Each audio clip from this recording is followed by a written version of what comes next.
그랜드 볼룸 B에 오신 여러분을 환영합니다. 이번 세션은 세션 11 시민사회 단체에서 AI 기술 활용을 통한 SDG 달성입니다. 시민사회 단체에서 AI 기술을 활용해서 어떻게 효율성, 투명성, 영향성을 극대화할 수 있는지에 대해서 살펴보도록 하겠습니다. 본 세션은 국제협력개발민간협의회가 주최하고 있습니다.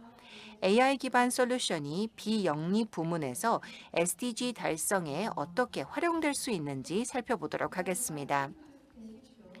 조대식 사무총장님을 먼저 모시도록 하겠습니다. 사무총장님께서 데이터 기반 의사결정, 인도적 지원, 글로벌 옹호 활동에서의 AI 활용 방안을 논의하는 자리입니다. 또한 저명한 패널분들을 모셨습니다. Save the Children 이사회의 오준 의장님, 굿 네이버스의 김중곤 사무총장님, 국제구호단체 희망친구 기아대책의 최창남 회장님 함께하고 계십니다. 좌장님과 패널분들을 큰 박수로 맞이해 주시기 바랍니다.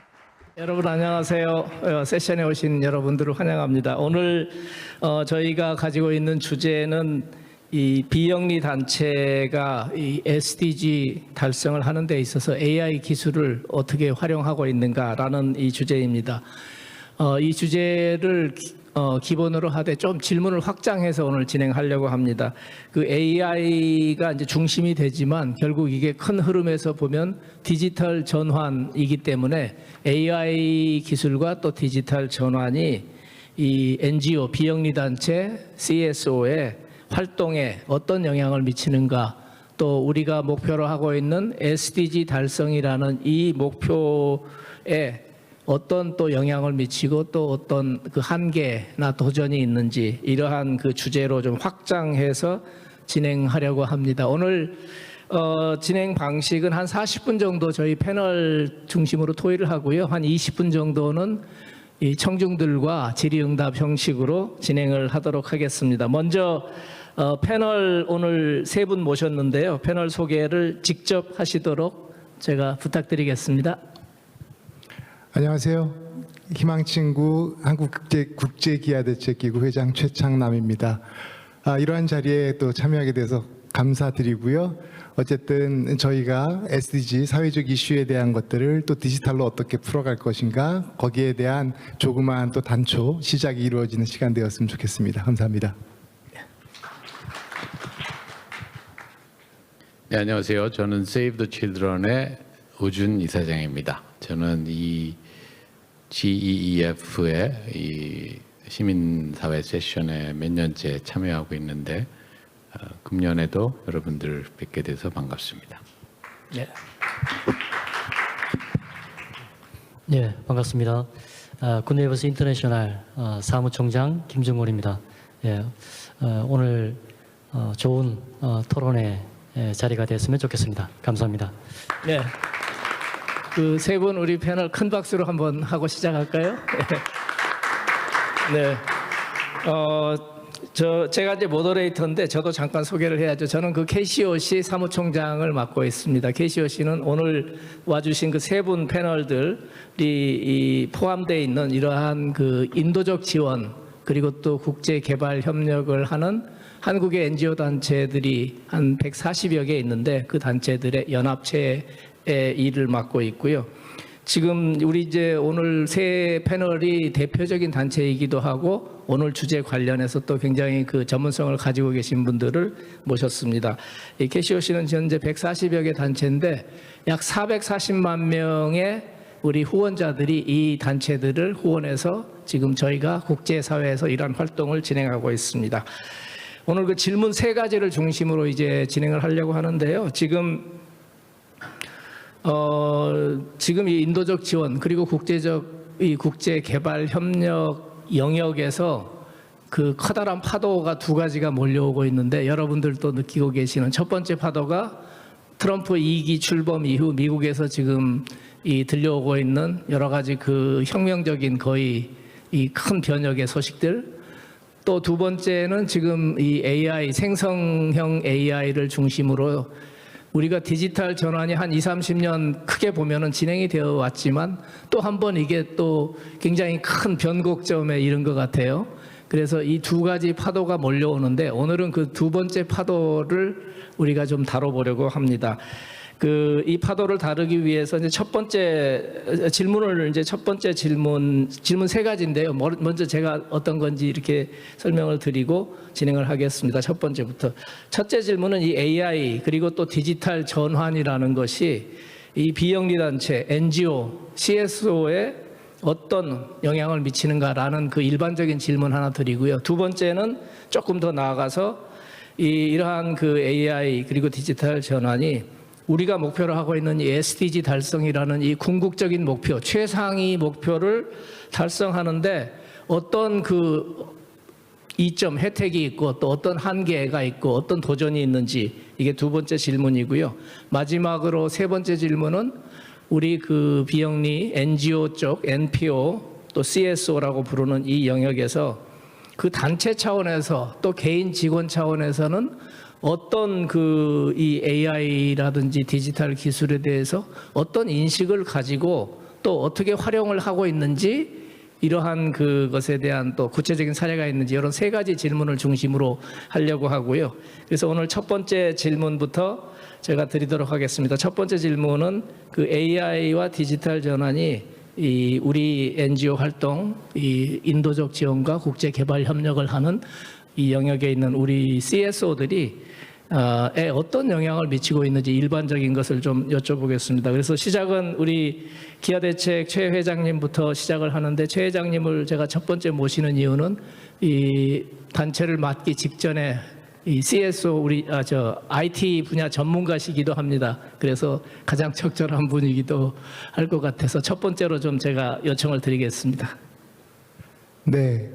그 디지털 트랜스포메이션 앞서 말씀 주신 것처럼 굉장히 오래되었고 기업들이 기업의 지속가능 성장을 위한 방법론으로 채택을 하는데 이제 AI가 되어지면서 디지털 트랜스포메이션이라는 말 자체가 이제 AI 트랜스포메이션이라고 이제 용어 자체가 이제 또 한 단계 더 진일보하고 있는 것 같습니다. 저는 트랜스포메이션이라는 단어를 볼 때 실제 기업에서는 기업의 성장 전략을 위해서 트랜스포메이션을 얘기하지만 우리 NGO들이 사역을 하는 궁극적인 목표는 그들에게 물질적인 인프라적인 혜택을 주는 것도 있지만 궁극적으로 그들의 세계관, 그들의 마인드셋이 어떻게 변화해 가는가. 그게 수혜지뿐만이 아니라 실제 후원자의 시각 혹은 현장에서 활동하는 활동가의 시각에서 그것들을 바꾸어가는 그 트랜스포밍 해 나가는 과정에서 어떻게 디지털이라는 기술이 도움을 줄 것인가라는 쪽으로 접근을 해야 된다고 생각을 합니다. 그러려면 디지털 더 나아가서 이제 AI로 진화되어지는 이 시대적 변화에서는 AI는 사실 데이터에 기반한 학습을 가지고 이루어지는 행위라고 생각을 합니다. 그러면 우리 NGO들이 기관마다 짧게는 몇 년, 길게는 수십 년 동안 저희 기아대책만 해도 벌써 36년 동안 현장에서 사역을 진행해 왔는데 36년 동안 해왔던 다양한 영역들 그것이 SDG로 구별되어지는 그 영역으로 디바이드 될 수도 있고 다양한 영역에 있어서의 데이터들이 축적되어져 있지만 그 데이터가 굉장히 파편화되어져 있다는 겁니다. 현장에도 있고 활동가 개개인에도 있고 NGO 본체에도 있지만 이것들이 활용되어지지 아니하고 그냥 방치되어져 있다는 것들. 그러면 이거를 AI로 활용을 한다면 먼저 그 데이터들을 어떻게 효과적으로 모아서 할 것인가 파편화되어져 있는 우리의 사역의 것들. 그게 내 단체의 데이터뿐만이 아니라 관련되어 있는 다양한 에코시스템 상에 있는 단체들이 그 데이터를 취합을 하고 그것들을 가지고 NGO 내부의 효율성 제고를 위한 사실은 NGO가 인력에 대한 비용의 많은 부분들을 쓸 수 없는 영역이기 때문에 그것에 대한 효율성을 얼마나 발휘할 수 있는가 그리고 그것이 주변 환경 대응, 고령화나 혹은 기후 위기에 우리가 알고 있는 다양한 폴리크라이시스로 대변되는 다양한 영역의 재난들과 더불어서 어떻게 될 것인가를 바라보는데 가장 키 핵심은 파편화되어 있는 데이터들을 우리 NGO들 각각이 어떻게 모아서 그것들을 적절히 AI의 학습 데이터로서 의사결정의 도구로서 활용되어질 건가, 그게 지금부터 저희가 집중해야 되고 반드시 기구 내에서의 행동 패턴들을 바꾸어야 될 부분이라고 생각을 합니다. 네, 감사합니다. 그 말씀 듣다 보니까 지금 데이터의 파편화라는 게 그 키워드를 주셨는데, 저는 그 말씀을 들으면서 생각난 게 ODA의 분절화, 이거하고 딱 겹치더라고요. 그러니까 우리 분절화 문제를 고민하는데, 또 한편으로 또 다른 층위 차원으로 내려가면은 우리가 가진 36년 동안 이 지금 축적된 그 많은 방대한 데이터가 있긴 있지만, 이게 파편화된 걸 어떻게 해결하느냐, 이게 이제 앞으로 AI 시대를 또 이끌어 나가는데 도전 과제가 될 것 같습니다. 다음 또 우리 오준 이사장님, 부탁드리겠습니다. 네, 시민사회단체, 그러니까 NGO들의 시각에서 볼 때 이런 AI를 포함한 디지털 전환이 어떤 변화를 가져오냐. 제 생각에 크게 이제 두 가지로 나눠 본다면, 한 가지는 NGO들, 특히 여기 있는 이런 대형 NGO들은 어떻게 보면 회사같이 그렇게 운영되고 있기 때문에 AI나 디지털을 활용해서 우리의 업무를 효율화할 수 있습니다. 그러니까 우리가 마케팅을 하거나 모금 활동을 하거나 옹호 활동을 하거나 그런 모든 활동에 이런 디지털 기술을 활용해서 여러 가지 빅데이터라든지 그런 데이터에 접근하는 거, 그다음에 그것을 실제 우리 업무에 적용하는 거, 이런 데 있어서 활용할 수가 있는데, 사실은 NGO들 중에는 그렇게 할 수 있는 규모에 도달하지 못한 NGO들이 대다수이기 때문에 이 부분은 저는 긍정적인 부분인데요. 우리 NGO들의 중에서 중형 이상의 큰 NGO이거나 또는 앞으로 이제 많이 영향을 줄 거라고 보고요. 그보다 더 중요한 것은 우리의 활동 대상인 사회의 취약계층, 사회적 약자들에게 디지털 전환이 어떤 영향을 주고 있느냐, 이것이 NGO들에게는 저는 가장 중요한 문제라고 생각해요. 우리의 업무를 우리가 후원자들이 준 돈으로 그걸 사용해서 AI를 활용하고 있다, 이거는 자랑거리가 저는 별로 아니라고 생각하고, 우리의 활동의 대상이고 우리의 존재의 이유인 사회의 취약계층, 사회적 약자들에게 이 디지털 전환이 어떤 영향을 주느냐의 문제로 접근하는 게 저는 맞다고 보는데, 그렇게 봤을 때는 보통 이제 우리가 이미 AI가 나오기 전에도 디지털 디바이드라는 표현을 많이 썼죠. 디지털 디바이드. 이런 4차 산업혁명 또는 3차 산업혁명 때부터도, 인터넷이 나온 다음부터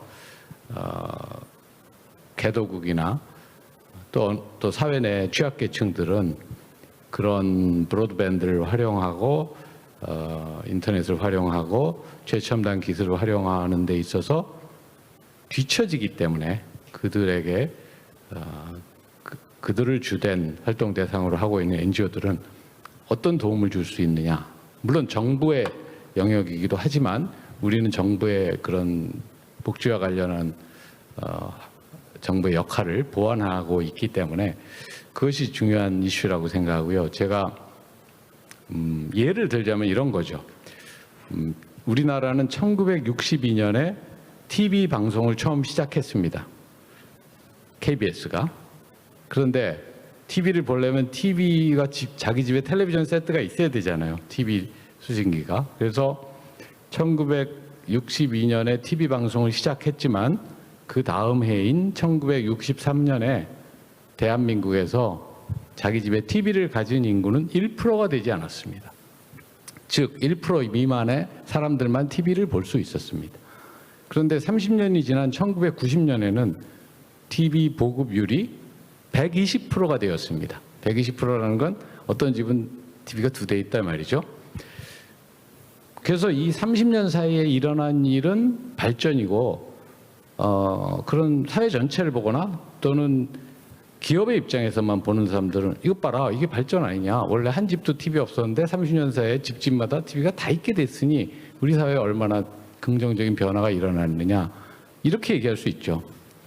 그러나 저는 NGO의 시각에서 볼 때는 1963년에 1%도 안 되는 사람만이 TV를 볼 수 있을 때 어떻게 하면은 그 99%의 TV를 갖지 못한 사람들에게도 빠른 시일 안에 혜택이 돌아가게 할 수 있을까? 그것에 중점을 둬야 된다고 생각해요. 그것이 NGO들의 역할이라고 저는 생각하거든요. 그래서 그런 관점에서 이 현재 일어나고 있는 이 디지털 전환을 보신다면 요즘 왜 로봇 청소기 많잖아요. 로봇 청소기도 굉장히 잘 만든 거는 AI거든요. 근데 굉장히 잘 만든 건 100만 원 넘어요. 그런 로봇 청소기가 가장 필요한 사람들 중에는 장애인들이 있습니다. 제가 장애 단체들하고도 일을 많이 하는데 장애인들이 로봇 청소기가 어떻게 보면 가장 필요한데 100만 원이 넘는 최첨단 로봇 청소기를 주로 장애인들이 사용할까요? 아니겠죠? 가장 필요한 사람들이 사용하지 못하고 있죠. 그래서 그런 부분에 이제 정부의 사회복지 분야 역할도 있고 또 그것을 보완하고 있는 우리 NGO들의 역할이 있다고 생각합니다. 네, 감사합니다. 지금 그 이사장님 굉장히 중요한 지점을 저희한테 이제 이렇게 제기를 해주셨는데, 이 디지털 디바이드라는 이 키워드는 사실 뭐 20년이 넘었잖아요. 이 디지털 디바이드를 어떻게 극복할 것인가라는 건데, 지금 이제 이 생성형 AI가 도입되면서 이 더 급속도로 변화되는 이 속에서 이 디바이드라는 것이 NGO 단체 안에서 지금 규모 말씀하셨잖아요. 큰 단체와 또 작은 단체 사이에 이 규모의 격차가 있는데 이게 비영리의 문제가 아니고 영리에서도 그렇고 거의 모든 영역에서 지금 이러한 그 극단적인 디바이드가 일어나고 있잖아요. 그런데 제가 후반부에 주목한 단어는 뭐냐 하면은 이 영리나 또는 다른 섹터에서 이 디지털 디바이드에 대해서 이 디바이드에 대해서 그렇게 깊이 고민할 수 있는 어떤 철학을 가지고 있는 데는 아니고 이 비영리 쪽 우리 NGO만이 그 부분에 진짜 그 진정성을 가지고 그 문제를 천착할 수 있는 영역이 아닌가. 그래서 NGO가 정말로 이 부분에 있어서 어떤 큰 역할도 하고 리더십을 발휘를 해야 되겠다. 단순히 그 NGO 안에서뿐만이 아니고 영리나 다른 사회 섹터를 또 끌고 나가는데 뭐 그런 생각이 들었습니다. 굉장히 중요한 지점을 잘 설명을 해주셨습니다. 이제 그 우리 김준곤 총장님 말씀 듣겠습니다. 예, AI 기반 디지털 전환이 우리 NGO에 미치는 영향, 이제 발전적인 부분도 있고 또 한계적인 부분도 있겠죠.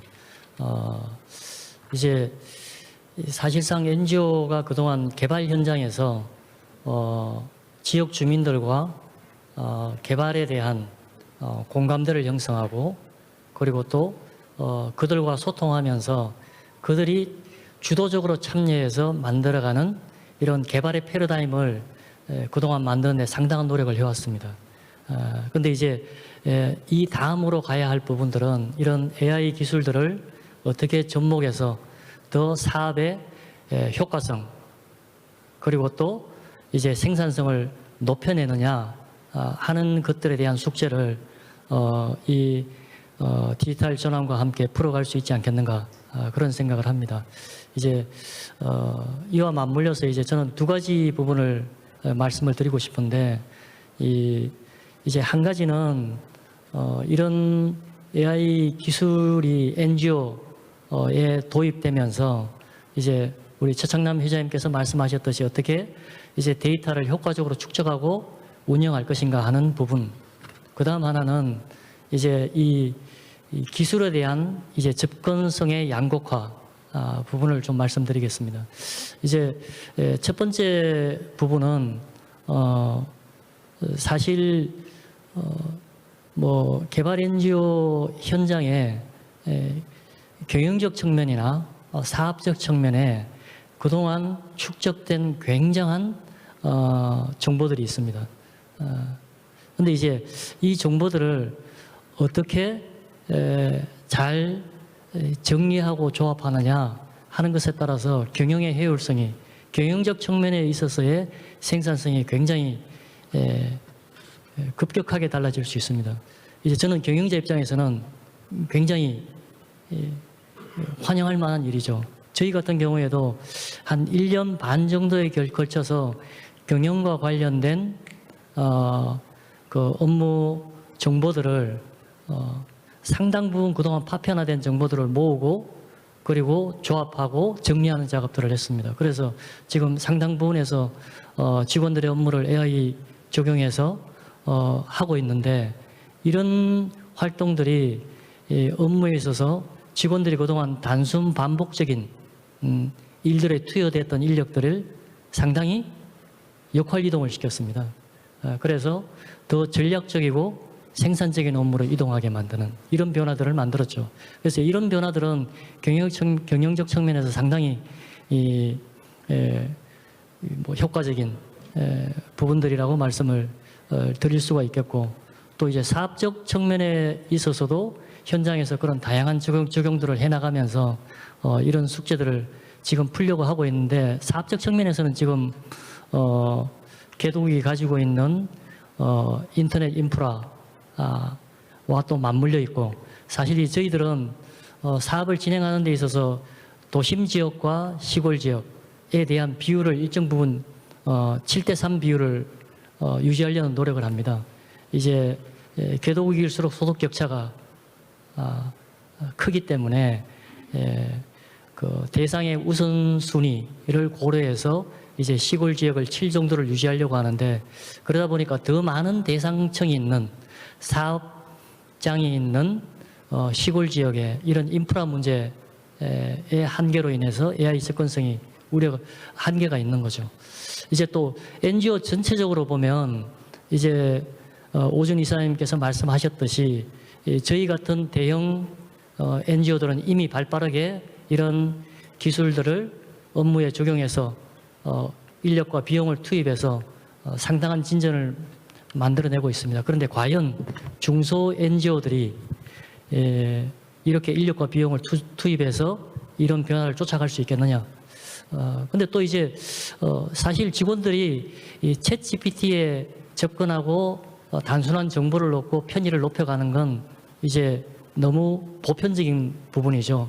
그런데 NGO에 직접 업무로 깊숙이 들어가면 사실 NGO의 활동 분야가 너무 다양합니다.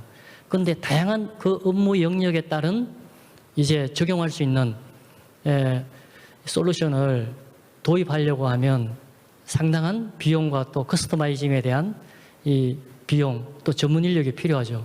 이걸 과연 중소 NGO들이 해낼 수 있겠느냐? 그러면 이 부분에 있어서는 이제 이런 시민사회 섹터의 육성을 위해서 정부가 대형 NGO들의 경험들을 참고해서 중소형 NGO들이 이런 디지털 전환을 적극적으로 사업과 경영에 활용할 수 있도록 정책을 마련하고 또 예산에 대한 지원들이 필요하겠고요. 또 이와 맞물려서 이제 KCOC에서도 KCOC를 중심으로 해서 정부에 적극적으로 이런 어도보코시를 위한 노력, 이게 필요하다고 생각합니다. 네, 감사합니다. 김 총장님 말씀을 들으면서 이렇게 딱 남는 단어가 이제 생산성이라는 단어가 남고요. 이게 지금 일론 머스크가 연방 정부, 자기가 이제 그 영리 기업에서 하던 그 방식을 연방 정부에다가 적용해서 하려고 지금 굉장한 드라이브를 걸고 있는 것 알고 있는데, 우리 비영리 섹터에도 지금 말씀 들으면 이미 상당히 그 적용도 하고 이런 효율성, 생산성 향상이 이루어지고 있다는 것, 이렇게 지금 말씀 들으면서, 그래서 오늘 그 첫 번째 질문이 쭉 들으면서 참 패널들을 잘 모셨다 그런 생각이 드는데 어떻게 생각하세요?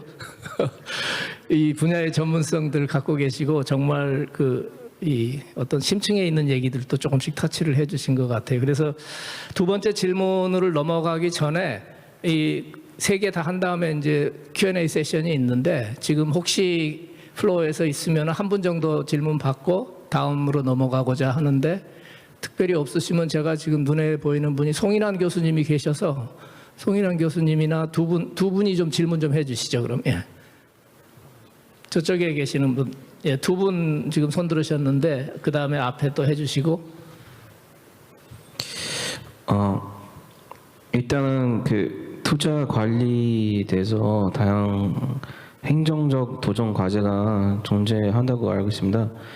그렇게 좀 효과적으로 해결하기 위한 전략이 몇 가지 있는데요. 첫째는 일단은 네 개 있는데요. 첫째, 대리인 문제라고 생각합니다. 왜냐하면 그 기업 소유주 그리고 경영진 그런 간의 이해 상충으로 발생하고 뭐 투자 의사 결정 뭐 부정적인 영향도 미칠 수 있잖아요. 그래서 해결책은 그 인센티브 정렬, 상과 기반 보상 체계를 도입하고 경영진의 목표를 주주 이익과 일치시키는 것. 또 그리고 효율적인 기업 지배 구조, 그런 독립적인 이사회 구성. 그리고 두 번째로는 정보 비대 칭성이라고 생각합니다. 그 투자자와 기업 간 뭐 해결책은 투명한 정보 공개 그리고 정기적인 커뮤니케이션. 뭐 세 번째는 규제 및 법적 복잡성이겠죠. 왜냐면 투자 환경은 되게 다양한 규제도 있고 법적 요구 사항도 있지 않습니까? 해결책은 전문가 자문 활용 그리고 이런 지속적인 교육.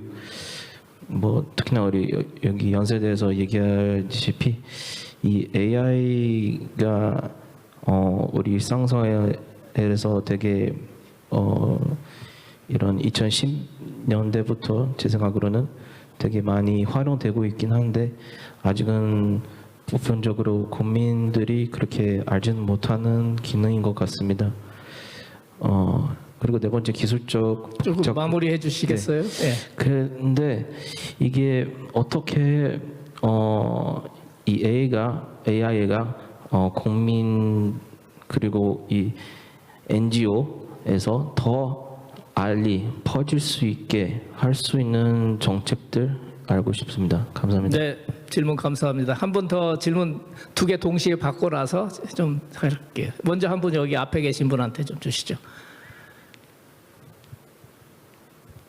감사합니다. 짧게 두 가지 질문 드리도록 하겠습니다. 그 첫 번째로 데이터의 파편화 문제를 말씀을 해주셨는데 굉장히 공감이 되면서도 이 문제를 주도적으로 해결하기 위한 주체가 정부가 되는 것이 가장 이상적이라고 생각을 하시는지 혹은 다른 사기업이나 NGO가 주도적으로 하는 것이 낫다고 생각을 하시는지가 궁금하고 두 번째로 중소형 혹은 대규모의 NGO 단체들이 그 데이터를 넘기는 것에 대해서 환영할 것이라고 생각을 하시는지 조금 더 적나라하게 표현을 하자면 각 NGO 단체들이 그 데이터를 무료로 넘기거나 혹은 좀 어떠한 보상을 바라고 넘길 것 같으신지에 대해서 여쭤보고 싶었습니다. 감사합니다. 두 분이 해주신 질문이 한 세 가지, 네 가지 있는데 그 각자 한 가지 정도씩 골라가지고 좀 또 말씀해 주신 최 회장님부터. 그 나중에 질문 주신 데이터 파편화에 대한 것들인데요.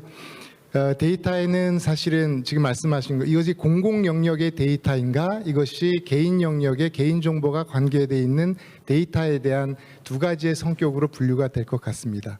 제가 얘기한 데이터 파편화는 그 두 가지 다. 첫 번째 우리 NGO 공공 영역에 있어서 그동안 많은 프로젝트들이 현장에서 이루어왔고 그것들이 정부의 스폰서를 받아서 했던 것들은 다양한 보고서나 혹은 또 정부가 서베이한 다양한 형태의 데이터들이 이미 공공 영역에 존재를 하지만 그것들이 각 주무부처, 각 기관별로 그것들을 가지고 있어요. 오픈이 돼 있다고는 하지만 누가 어디에 어떻게 찾아가서 하는가에 대한 수고가 드는 것이고 그것들만이 아니라 실제 그거의 또 데이터의 성격을 보면 정형 데이터도 있을 것이고 비정형 데이터, 그게 사진으로도 있고 비디오로도 있고 그냥 워드 형태로도 있고 엑셀 형태로도 있고 다양한 형태의 데이터 포맷으로 가지고 있는 것들이 공공 영역에도 있고 우리가 개별 영역의 NGO 그 안으로 바라보면은 NGO에서 했던 것도 그 NGO 안에서도 NGO 안에 각각 그것이 인도주의하는 사람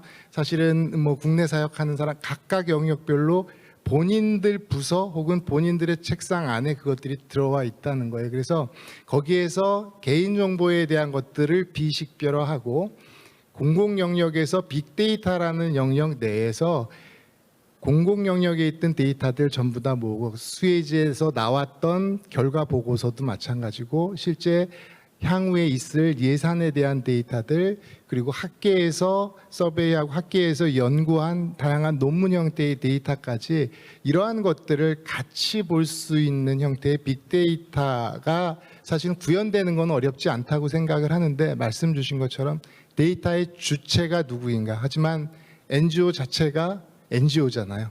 데이터에 대한 소유권을 주장하기보다는 데이터에 대한 공공성을 가지고 우리가 접근을 하고 그것들에 대한 프로젝트들을 벌이거나 아니면 조그맣게는 개별 NGO가 그것들을 해나갈 수 있는 기술적 해결점은 이미 있습니다. 지금 시점에서 필요한 거는 정책이고 마인드셋인 것 같아요. 그래서 그것만 해결지어진다면 적게라도 지금부터 스타트할 수 있는 게 데이터 파편화를 해소하고 있는 재원들 갖고 효율적으로 이것들이 이루어지면 뒷단에 또 AI 또 계속해서 이루어지는 것이 데이터이기 때문에 해결할 수 있다고 생각을 합니다. 네, 우리 오준 이사장님. 네, 저는 이제 그 아까도 말씀드렸지만 이런 AI나 디지털 기술을 활용해서 NGO의 업무를 효율화하는 것은 물론 바람직한 일이지만 그것은 기업과 다르지 않다고 생각합니다. 왜냐하면 NGO도 특히 중형 이상의 큰 NGO들은 다 기업처럼 운영되기 때문에 기업에서 생산성을 높이고 말하자면 인풋 대비 아웃풋을 많이 높게 하는 노력, NGO도 그런 노력은 당연히 필요한데 AI나 디지털 기술을 그런 데 활용할 수 있다 하는 부분에 대해서는 저는 100% 동의하지만 중요하지 않다고 생각합니다. 그게 핵심이 아니라고 생각해요. 왜냐하면 그거는 기업이 하고 있는 걸 NGO도 모방할 수 있다는 뜻밖에 안 되기 때문에 그거는 일종의 모델리티, 방법론의 문제이지 NGO가 우리들이 하고 있는 일의 핵심이 아니라고 생각해요. 우리가 하고 있는 일의 핵심은 사회의 취약계층, 모든 사람들이 인간의 존엄성을 존중받을 수 있는 사회를 만드는 데 도움을 주는 인권적 접근, 그것이 우리가 하고 있는 핵심이기 때문에 어떤 때는 그러한 인권적 접근과 AI나 디지털 기술을 활용하는 것이 부딪힐 때도 있습니다. 예를 들어서 이렇게 하면은 사회 취약계층들은 손해를 보는데 또는 프라이버시가 이용은 못하고 오히려 그들의 프라이버시가 사생활이 더 노출되고 더 피해가 가는데 그러면 우리는 그런 충돌 상황에서는 AI의 편에 서면 안 되고 사회적 약자들의 편에 서야 된다고 생각합니다. 네, 우리 김 총장님. 네. 예, 이제 NGO가 이 경영적 측면이나 개발 현장에서 사업적 측면에서 경험하고 축적된 사업의 전문성 굉장히 중요하죠. 그런데 이제 이 부분에 대한 과연 재산권은 어디에 있느냐? 제가 이런 질문을 우리 직원들에게 많이 하거든요. 그럼 저는 이 NGO가 이런 그 활동 과정에서 축적된 재산권은 NGO의 활동을 동의하고 후원하는 후원자 그리고 이제 ODA에 출처가 되는 국민들의 것이다. 그렇기 때문에 그 부분이 철저히 기업과 같이 이제 산업 정보와 같이 다뤄질 필요는 없다. 그래서 적극적으로 오픈되어져서 후원자든 국민들이 원하든 국민들이 동일하게 원하는 사회 문제를 해결하는 것에 적극적으로 활용되어야 된다. 이게 저의 관점이고 그리고 우리 굿네이버스의 관점입니다. 그래서 이 부분에 있어서 그런 사업적 경험으로 축적된 전문적 데이터들은 적극적으로 공유하기 위한 NGO의 이런 공감대 형성이 적극적으로 필요한 것 같고요. 다만 앞서서 두 연사분들께서도 말씀하셨듯이 철저히 이 과정에서 개인 정보에 대한 부분들을 구분하고 또 관리하는 부분들은 더 엄격하게 이루어져야 된다라고 말씀드리고 싶습니다. 네, 감사합니다. 오늘 이제 시간이 한 25분 정도 저희가 남아 있는데 그래서 중간에 이렇게 플로어를 오픈해도 자유롭게 질문을 해주셔서 잘 진행이 되는 것 같습니다. 그 두 개 질문을 제가 합쳐가지고 하나로 하고 가급적 청중하고 시간을 조금 더 늘리고 이렇게 하도록 하겠습니다. 그래서 제가 아까 말씀드린 이제 많이 사실은 중첩 이미 이제 나오긴 했는데 이번에 이제 드리고 싶은 질문은 이 SDG 달성에 이제 미치는 뭐 혜택, 한계, 도전 사실 일부 이미 나왔습니다. 그런데 이 단체와 또 직원 차원에서 이것의 이 기술을 바라보는 인식은 굉장히 상이할 수도 있거든요. 이러한 거부감이 있을 수도 있고 또는 반대 쪽에서는 적극 활용을 해야 된다라는 이 두 가지 이제 지점이 있을 것 같고 또 이런 인식이나 활용 정도 이런 것에 대한 요 질문 두 가지를 합쳐가지고 드리도록 하고 이번에는 우리 김 총장님부터 한번 해볼까요? 이렇게 예측을 불허해야지. 예, 뭐 앞선 질문에서도 제가 일정 부분 좀 말씀을 드린 것 같은데 이제 저희 지금 현재 직원들에게 적용되는 업무 사례들을 보면은 이제 단순 반복적 업무들에 있어서 앞서 말씀드린 대로 한 1년 반 이상을 저희가 그 직원들의 업무를 일일이 이 기술에서 들여다보고 그리고 또 이제 그 과정들을 정리하는 작업들을 했습니다. 그리고 또 이제 업무 프로세스뿐만 아니라 업무 과정에서 생산되는 다양한 정보들을 또 축적하는 작업들을 했습니다. 그런 과정들을 거쳐서 지금 이제 단순 반복적 업무에 있어서는 상당히 자동화, AI 기반 자동화 기술을 적용을 해서 직원들이 단순 반복적인 업무들을 하지 않습니다. 그래서 예를 들면 한 20여 명이 투입돼서 단순 반복적인 일을 하던 업무가 지금 AI로 넘어가서 직원들이 퇴근할 때 작업을 지시하고 갑니다. 그런데 이제 이게 지금 그 이후에 그러면 이 직원들은 어떤 업무로 이동했느냐? 이제 NGO 저희 굿네이버스 같은 경우에는 NGO로서 직원 고용에 대해서 굉장히 중요하게 생각합니다. 직원들을 고용하고 일자리를 창출하는 것 또한 우리가 가진 중요한 사회적 책임이라고 생각합니다. 그래서 그러면 더 효과적으로 우리의 이 개발 협력 업무들을 수행하기 위한 전략적 업무로 이동하고 재배치했습니다. 그러니까 이제 직원들의 업무 만족도도 상당히 높아졌죠. 그래서 앞으로 이런 부분에 있어서는 조금 더 NGO들도 열린 자세로 적극적으로 이런 기술에 대응해서 직원들의 역할 이동 그리고 또 직무 만족도를 높이기 위한 다양한 노력 그리고 또 이런 직원들의 더 전략적이고 차기적인 업무로의 배치를 통한 이런 발전적 방향들을 모색해야 되지 않느냐 하는 생각을 합니다. 그리고 이제 지금 이런 개발 NGO가 운영되기 위해서 필요한 중요한 요인, 구성 요인 중에 하나가 후원자들의 신뢰 부분입니다. 후원자들이 어떻게 그들이 받아보게 되는 사업에 대한 보고 그리고 현장과 아이들의 변화에 대해서 얼마나 신뢰성 있는 정보가 그들에게 도달하느냐. 그런데 이제 이게 참 개도국과 또 모금국, 이제 모금국이라고 표현합니다. 우리는 이제 모금국 간의 이런 상당한 격차가 있어서 정보의 신뢰를 높이기 위해서 그동안 여기에 상당한 인력이 투입돼서 오는 정보들을 검토하는 작업들을 한 거죠.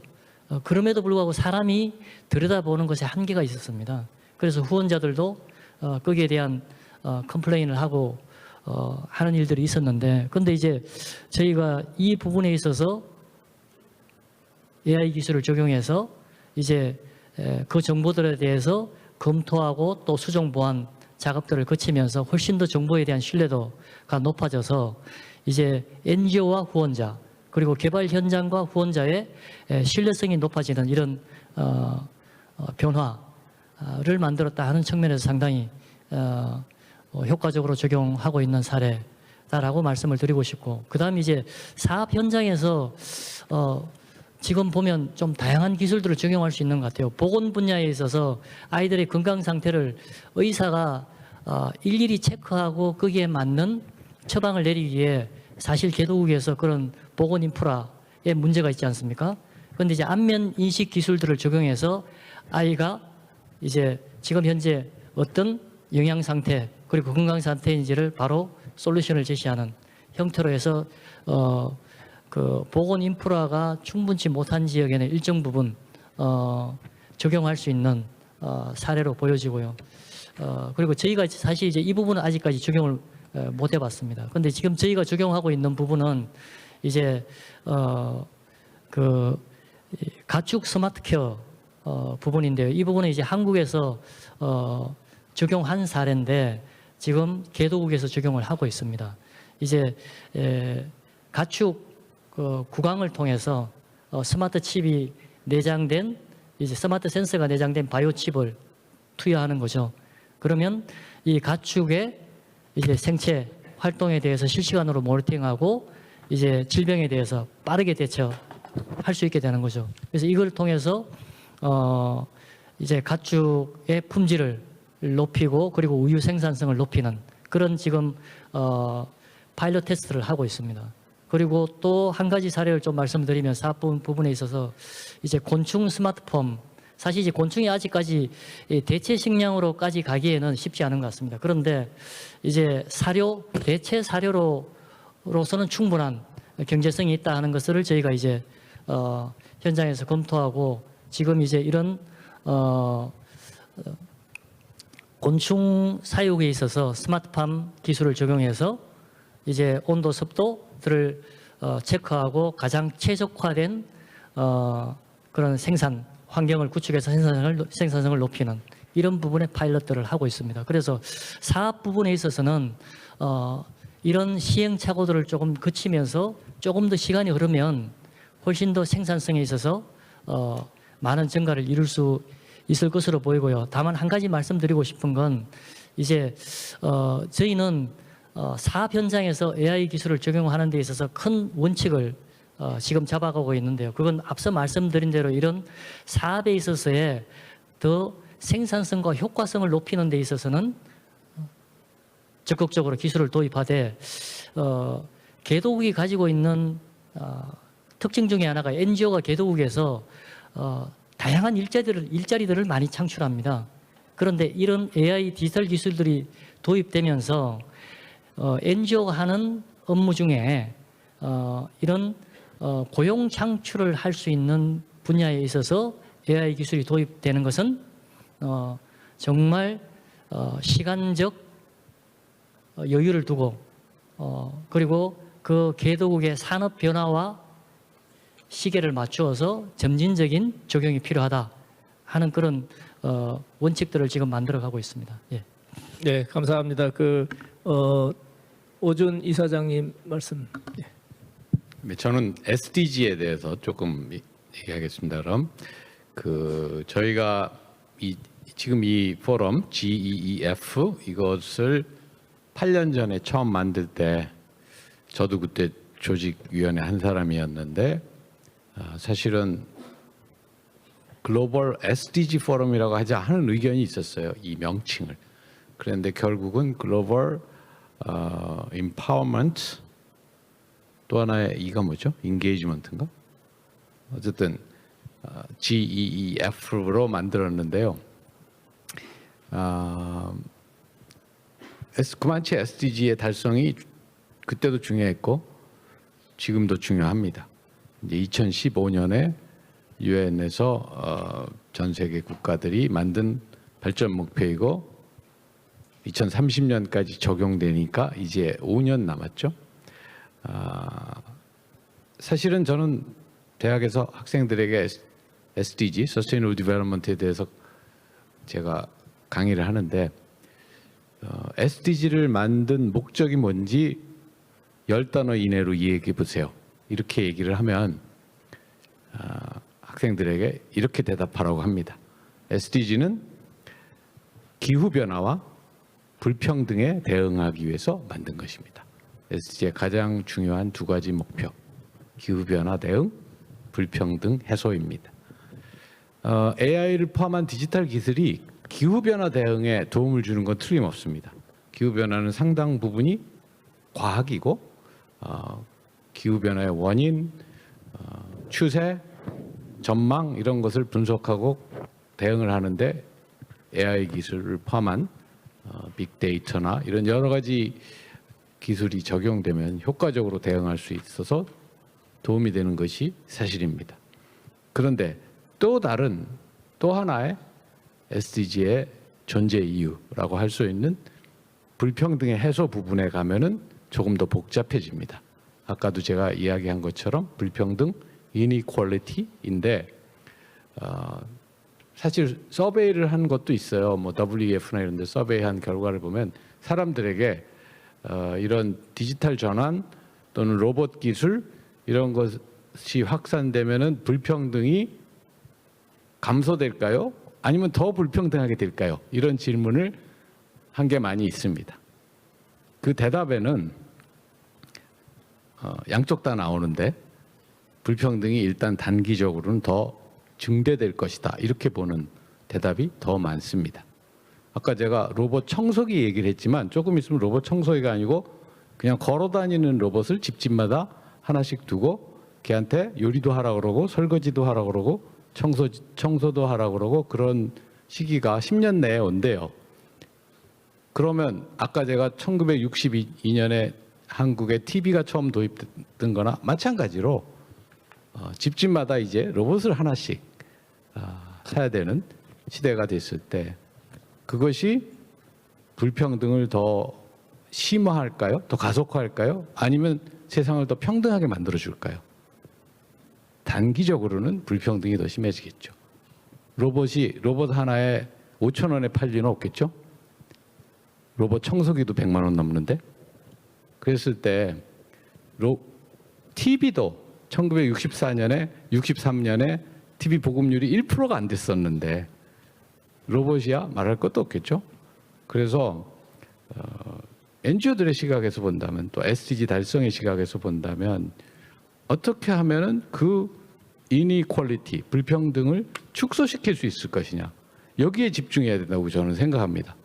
30년 있으면요 집집마다 다 로봇 있어요.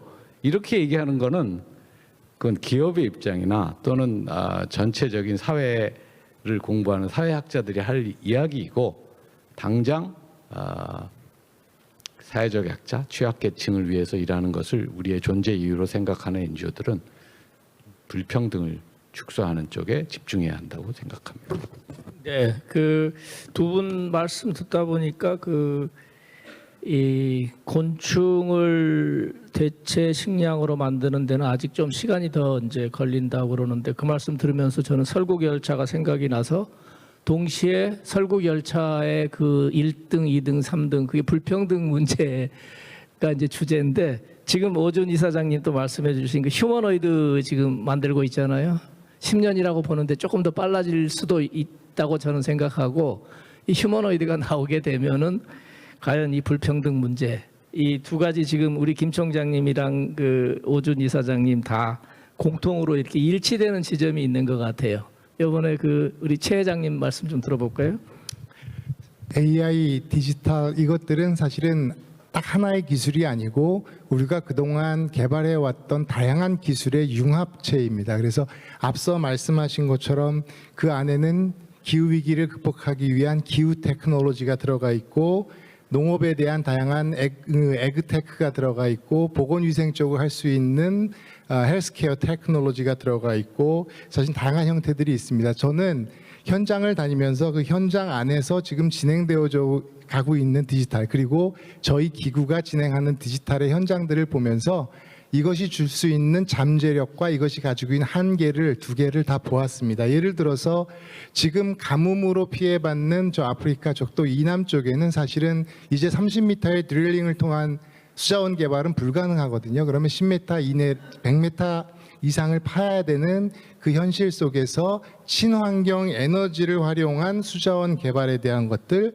그 다음에 아까 그 단백질 제공을 위해서 곤충 등을 얘기했지만 그러한 스마트 팜의 형태가 있고 수자원 개발을 통해서 그곳은 태양열이 풍부하기 때문에 그것들을 통한 초보적 단계의 스마트 팜에 대한 것들을 보았고, 기후위기를 통해서 비는 오고 있으나 비가 오고 혹은 비가 오지 않는 시즌에 종자 파종 시기를 놓쳐갖고 생량 증산이 저하되는 나라들도 또 많은 나라를 보았고, 그러려면 그들이 기존에 가지고 왔던 농법이 아니라 다양한 바이오테크를 통한 종자 개량들을 해오고 그것들에 대한 모니터링들이 필요하다고 생각을 했습니다. 이것들이 결국 빈곤퇴치, 기하종식, 기후변화 대응이라고 하는 SDG 영역 안에서 우리가 행하고 있는 것들이고, 또 하나 양질의 교육과 일자리 등등을 위해서는 사실 팬데믹 이후에 우리 선진국들에게 익숙해진 것이 그 스마트 러닝, 리모트에서 우리가 사실은 대면 없이 비대면으로 할 수 있는 것들이 생활화되어져 있고 다음 세대들은 굉장히 익숙한 부분들이 있어서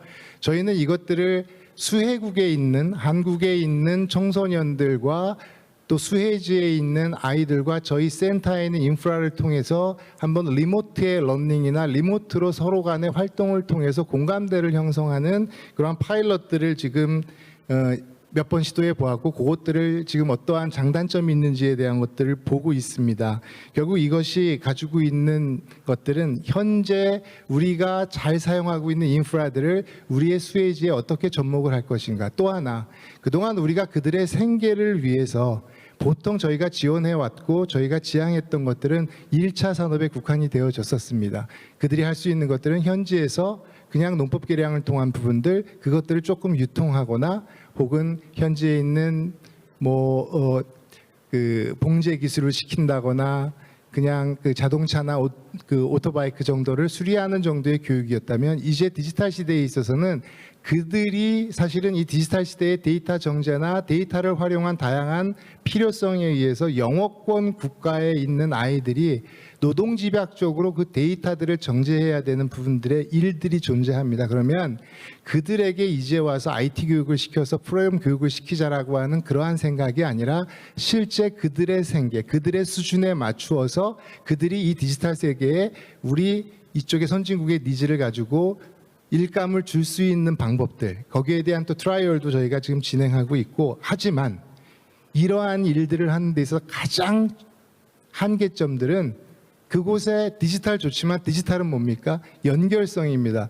네트워크 인프라스트럭처가 연결돼 있어야지 그곳에 있는 곤충을 통한 스마트팜이건 수자원 개발했던 어떠한 형태, 디지털 러닝이건 전부 다 네트워크 인프라가 존재를 해야지만 가능한 부분들인데, 아시는 것처럼 대한민국 내에서는 얼마든지 그 파일럿들, 테스트베드를 실행할 수 있지만 이것들이 실제 수혜지 환경에서 진행이 되는 것들은 불가능한 영역이라고 보여졌고, 스타링크가 아프리카에도 남미에도 이제 스타링크를 통한 그러한 네트워크 인프라들을 유선이 아닌 스타링크를 통한 것들을 해결하고 있는데, 제가 WFP의 재난지역 스마트팜 현장을 테스트베드를 가보았을 때 테스트베드로서는 굉장히 좋아 보였으나 결국 거기에 네트워크 리모트에서 그것들을 관제하고 조정하는 것들이 스타링크에 존재하는 비용의 문제이고, 그 비용들을 우리가 어떻게 감당해낼 건가. 거기에서 저는 우리 대한민국이 가지고 있는, 대한민국이 이제 올해 말에 또 6G 이야기가 나오고 있는데 기존의 LTE에 대한 장비들을 가지고 재활용하는 특화망이라는 영역들이 있습니다. 프라이빗 네트워크라고 하는 건데, 이거는 통신사에 의존치 아니하고 그 장비들을 현장에 설치를 하고 굉장히 코스트 이펙티브하게 임플리멘테이션을 할 수 있는 테크놀로지인데, 이것들을 한번 우리의 현장에다가 임플리멘테이션을 해보자. 근데 이거에 대한 기술, 이거에 대한 재원들은 어떻게 할까? 그거는 결국 재능에 대한 기부, 요즘의 젊은 사람들, 특히 IT 하시는 분들에 대한 재능 기부에 대한 열망들, 그리고 이 장비들은 결국 아웃 오브 에이지가 되면은 결국 그냥 하나의 고철일 뿐인데 그것들이 우리의 현장에서 재활용되어 줄 수 있는 영역들이 있다면 우리는 충분히 그것들을 NGO는 그것들을 가지고 행해야 될 것이고 거기에 대한 비용들은 다양한 기업들의 사회공헌을 통해서 받을 수도 있다고 생각을 합니다. 앞서서 말씀 주신 디지털 디바이드라는 영역도 그들이 가지고 있는 디지털 디바이드는 어쩔 수 없이 저희가 지금 단계에서는 이것들을 어떻게 할까 다양한 고민과 해결점들이 있는데 결국 이것이 SDG에서 얘기하는 교육의 영역과 또 디지털 트랜스포메이션이랑은 너무 밀접하게 연결되어져 있는 것 같아요. 그들이 현장에서 고등교육 이상의 교육을 받음으로써 최소한의 커뮤니케이션 능력을 함양하고 이것들이 아주 고난도의 프로그램 교육이 아니라 최소한의 PC를 활용할 수 있는 교육이라면 이 AI 시대에 있어서는 사실은 생성형 AI 사람의 말로써 할 수 있는 영역이라서 그들의 수준에서 그들이 이곳에 접근할 수 있는 최소 단계의 액세스가 가능하다. 그래서 그러한 단계별 접근에서 우리가 지금 할 수 있는 게 뭘까를 좀 생각해 보았으면 좋겠고요. 그러려면 교육이 사실은 가장 큰 문제입니다. 그리고 저희 기구는 사실은 단번에 사실은 효율성이나 데이터에 대한 정제나 이런 것들을 할 수는 없어서 3개년 계획을 갖고 BAA라는 플랜들을 지금 만들고 있습니다. BAA는 비즈니스 AI 에이전트라고 디지털 트랜스포메이션의 다음 단계 생성형 AI를 데이터 기반에서 우리가 어떻게 효율성을 감안할까. 단 거기에서 우리가 봐야 될 것은 데이터의 신뢰성과 편향성이었습니다. NGO가 활용할 데이터가 수많은 데이터를 AI 학습 데이터로 활용하면 좋지만 그 원 데이터가 우리가 얘기하는 양성평등이나 젠더나 혹은 컬러나 다양한 형태의 평등 요소 혹은 빈곤의 평등 요소에 굉장히 디펜던시를 갖고 우리가 그동안 데이터를 축적했기 때문에 그 데이터 활용할 때 주의를 해야 된다. 거기에 주의를 하면서 저희의 디지털을 준비하고 있습니다. 네. 오늘 패널 우리 세 분 말씀 듣다 보니까 이제 시간이 3분밖에 안 남아서 혹시 짤막한 질문 있으면 하나 정도 받고 짤막하게 질문만 해주시죠. 시간이 지금 한 3분밖에 없으니까요. 2분 남아 있습니다. 조 총장님, AI 이거 베이스로 혹시 기관 자체에서 여러 NGO 단체를 지금 수장으로 계시는데 우리 오차라든지 UNHCR처럼 혹시 어떤 디자스터가 있을 때 모든 NGO 단체에 이게 들여다볼 수 있는 그런 데이터 컬렉션이나 그것을 나누는 그런 것을 혹시 우리 KCOC에서 할 수 있으신지 그게 넘버원이고요. 우리 굿 네이버스에서 지금 특별히 오버헤드 그 익스펜디처 중에 AI 베이스로 또는 제너럴 AI를 통해서 이렇게 행정 일을 좀 단순화할 때 저희는 좀 소규모 기관이다 보니까 그 비용이 어느 정도 대략 뭐 케이스 바이 케이스긴 하겠지만 그 실제적인 질문을 드리고 싶습니다. 네, 지금 1분 남아서 우리 김 총장님 한 30초 정도만 말씀해 주실 수 있으면 해주시고 제가 마무리를 해야 될 것 같습니다. 업무 정리하는 작업이 제일 시간과 인력이 제일 많이 투입되는 것 같습니다. 그리고 이제 구체적인 그 솔루션을 개발하는 비용은 사실상 이제 뭐 자동화 기술은 AI 그 로봇 한 대당은 한 1,200만 원 정도 수준입니다. 근데 이제 그걸 몇 대를 두느냐 하는 차이가 있고 또 이제 지금 다양한 솔루션에 따라서 그건 뭐 비용 자체가 달라지기 때문에 제가 어떻다라고 말씀드리기는 좀 쉽지 않은 부분인 것 같습니다.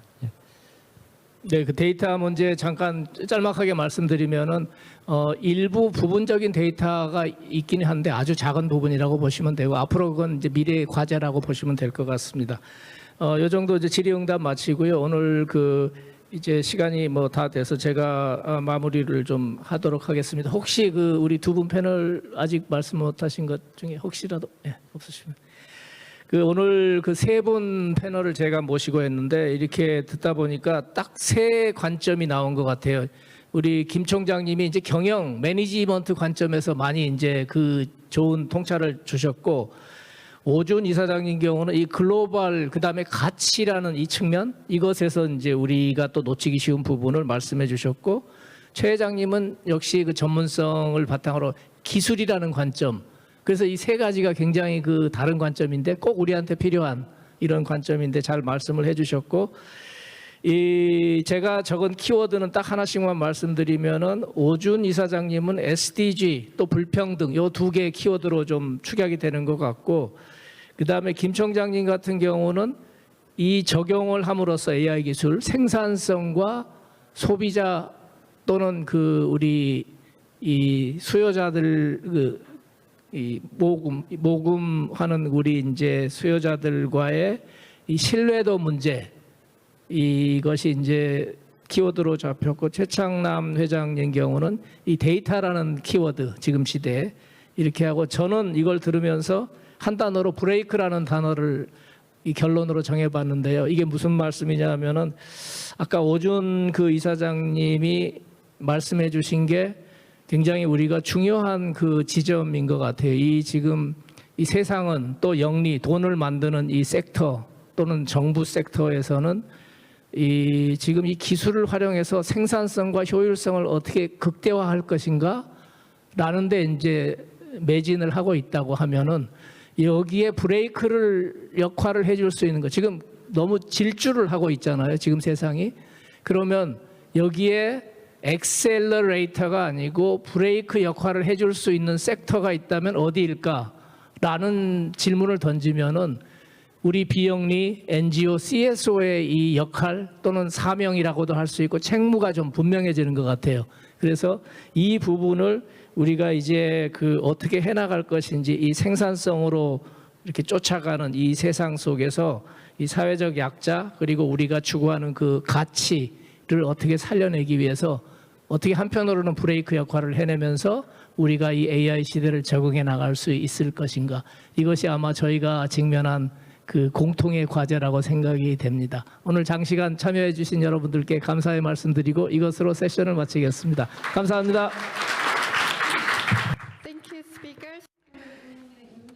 네, 모든 연사분들께 감사드립니다. AI 기술의 비영리 부문에서 가질 수 있는 변혁적인 기능성에 대해서 좋은 말씀 해주셨습니다. 잠시 휴식 시간을 가진 후 다음 세션 1시에 시작하겠습니다. 감사합니다.